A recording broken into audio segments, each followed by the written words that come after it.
Assalamualaikum warahmatullahi wabarakatuh. Pada kesempatan kita kali ini kita akan belajar tentang bagaimana membangun kelas yang inklusif dan menata ulang cara mengajar dan isi pembelajaran.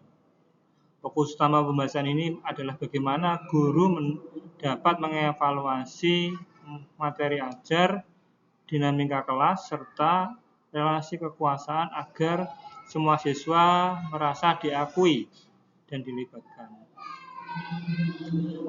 Pembahasan ini berasal dari buku dengan judul Multicultural Education, Issues and Perspective.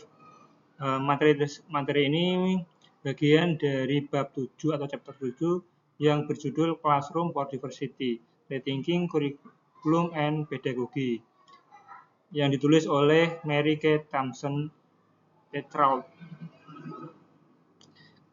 Baik, kita lihat selanjutnya.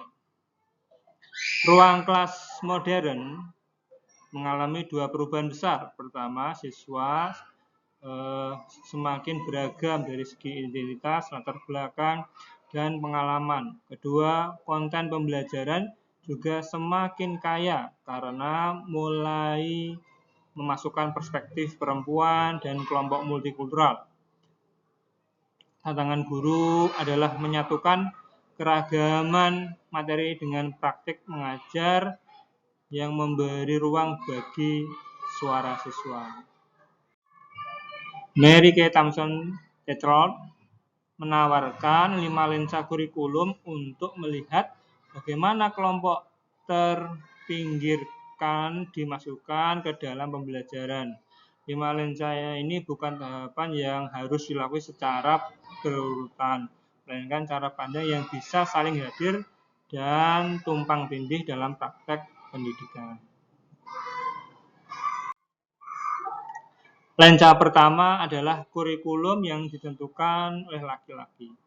Dari lensa ini, pengetahuan yang diajarkan didominasi oleh pengalaman dan sudut pandang laki-laki. Kehadiran perempuan dan kelompok minoritas sering tidak disadari, sementara kehidupan privat dianggap tidak penting dibandingkan sejarah publik yang dominan. Lensa kedua adalah kurikulum kontribusi.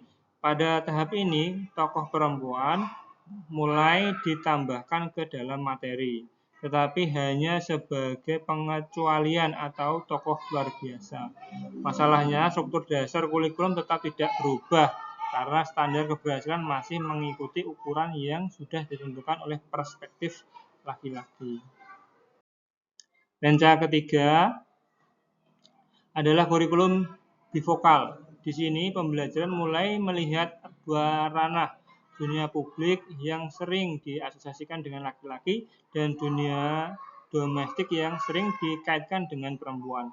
Namun pendekatan ini masih beresiko memperkuat stereotip karena laki-laki dan perempuan tetap ditempatkan dalam kotak yang terpisah.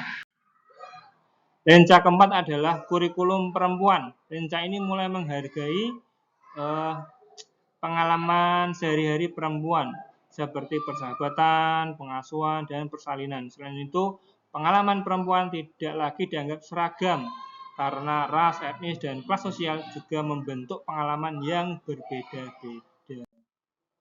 Lensa kelima adalah kurikulum berimbang gender. Pada lensa ini, identitas seperti ras, usia, dan kelas dipahami sebagai posisi relasional, bukan sekedar sifat bawaan. Tujuannya adalah merekonstruksi seluruh disiplin ilmu agar lebih mencerminkan pengalaman manusia yang kompleks, berlapis, dan saling terhubung.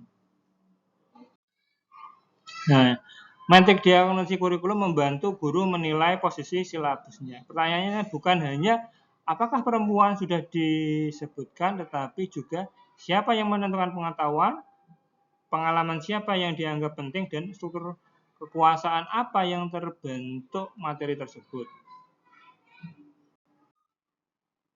Mengubah kurikulum saja tidak cukup jika materi sudah inklusif, tapi cara mengajarnya masih satu arah atau otoriter. Maka kelas belum benar-benar inklusif. Guru perlu mengubah pedagogi agar siswa bukan hanya menerima pengetahuan, tapi juga membangun makna melalui pengalaman dan suara mereka. Dalam kelas inklusif, otoritas tidak lagi terpusat sepenuhnya pada guru. Guru bukan hakim tunggal atau kebenaran, melainkan fasilitator dan yang menghubungkan pengalaman siswa dengan kerangka keilmuan. Dengan demikian, kelas berubah dari transmisi satu arah menjadi produksi pengetahuan bersama. Ada 4 pilar pedagogi ruang kelas beragam. Pertama, penguasaan. Tidak hanya berarti menghafal fakta, tapi menafsirkan berbagai sumber. Kedua, suara siswa perlu dibentuk dari pengalaman hidup mereka. Ketiga, otoritas dibangun bersama antara guru dan siswa. Keempat, posisionalitas membantu siswa memahami bagaimana identitas.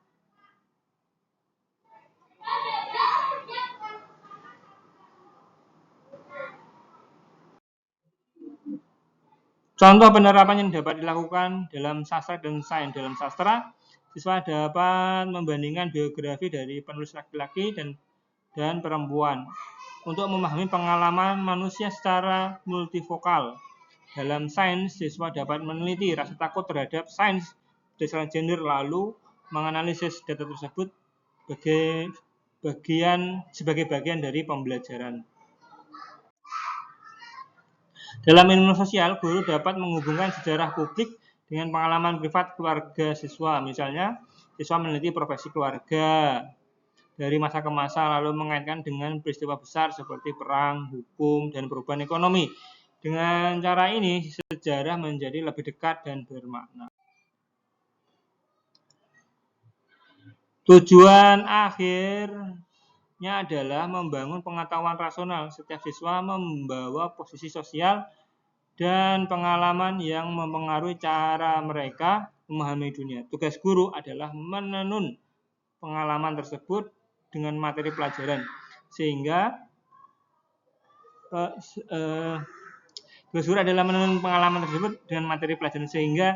pembelajaran tidak hanya menghasilkan pemahaman akademik, tapi juga kesadaran kritis terhadap ketidakadilan ras, gender, dan kelas.